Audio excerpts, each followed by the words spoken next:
Okay, I'm in love with this show and all the characters in it. Good morning, everybody. I just took a look at the second episode of When Supernatural Battles Became Commonplace. I know I could call it Inō-Battle, which is part of what the Japanese name is, and I guess what it's commonly been called, but I really like the long English title. The episode literally just aired, and I was just watching it, and my god, this is hooking me in really fast. This episode starts off with the main guy, Ando, I think his name's Ando, trying to get the entire club to create superhero names for themselves, and he wants them all to have, like, he says, you can be free to choose whichever one you want, and then they all keep choosing different things, and he keeps not liking their choices, so he keeps trying to help them. I want to point out there was a part during this that just, it made me have to pause the video because I was laughing so hard that I had to stop it or I would miss what was going to come up next. He's going through all the characters, and we get to the redhead girl, the tsundere, and she's the one who, again, does not want to make names for them. She doesn't want them to have superhero names. She's not into it. Just like in the first episode, she wasn't into his whole charade of pretending he's having superpowers and everything. Seems to be a running theme. She has a name, it's like Endless Paradox or something is what she comes up with.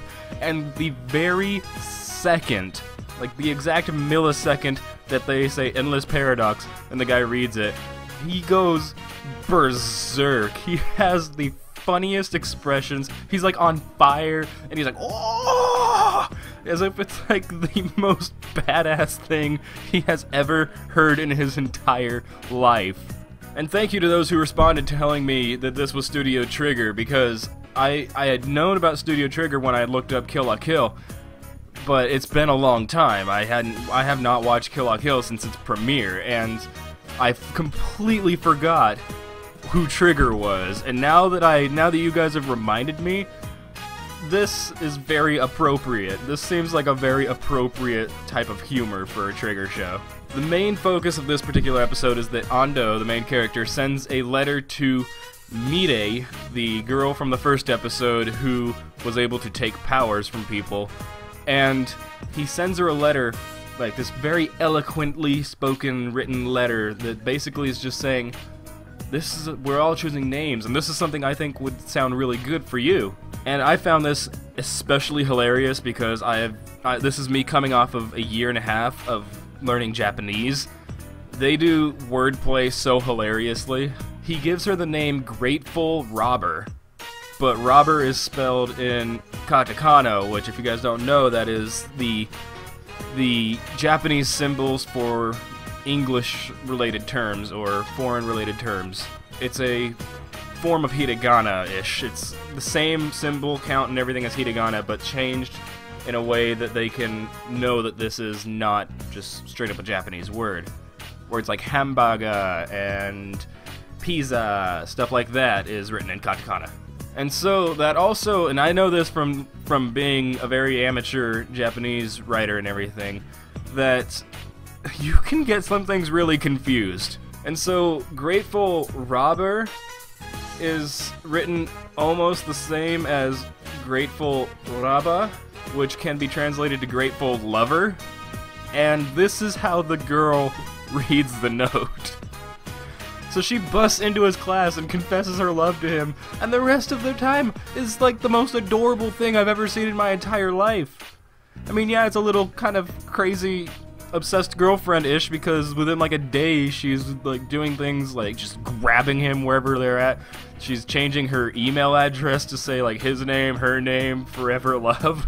But all the while, she is like the cutest damn thing I've ever seen. And I don't think you guys can fully understand. I have seen a lot of really adorable anime and stuff. I have seen so many cute things in anime.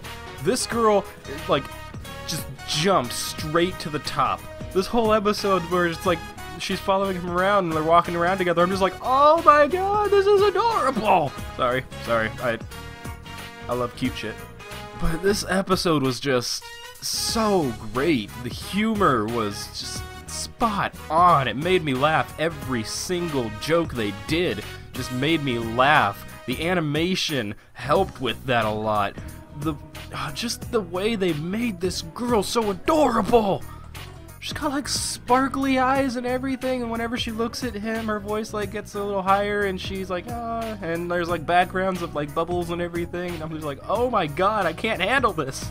So overall, a very successful episode of this anime. Really, really hooking me in. I cannot wait for next Monday when the next episode comes out. Seriously, I'm that excited.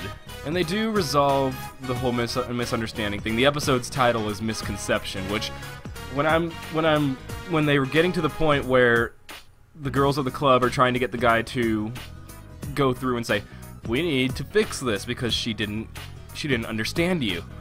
And I'm thinking to myself, oh god, this episode's got to be like Misunderstanding or something. And I look up and yep, Misconception. Really spectacular episode. Great job to the people making this show. This is having me.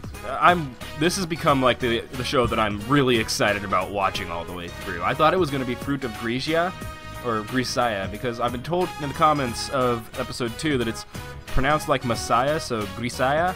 I'm assuming Grisaya because I think the Japanese writing for it had a za instead of a sa, so I think it's Grisaya.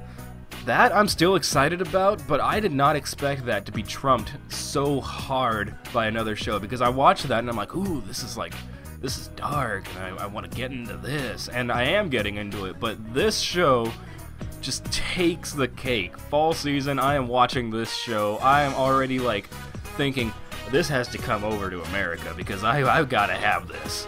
So yeah, very great job with this episode. I'm very happy. I will, of course, have the link to the episodes in the description, as always. If you are a premium Crunchyroll, not premium, if you are an anime or a premium Crunchyroll subscriber on Crunchyroll, you can watch them now. The show is airing every Monday around 11 o'clock in the morning. But if you're not, you will unfortunately have to wait until next week to watch episode 2. However, episode 1 is now available for all of you guys, so I will leave the description to the episodes list link in the description. I will leave the link in the description to the episodes list. And of course, I've got all the socials. I got a Facebook, and I got a Twitter, and I got a Steam Curator page. I'm on Hummingbird. All these things I have, they're all in the description. And if you're watching this along, let me know what you think. A video, or in the comments, or anything, or even on one of my socials. Let me know what you think, because I'm digging this show. I am really digging this show, and I want to be able to talk about it with more people. So if you guys are following along or wanting to watch it or anything, let me know what you think. I'm actually really, really curious. I'll have an annotation at the end of the video with links to my other stuff, so if you want to check those out, just click on that and it'll take you right to it. And until next time, everybody, peace out.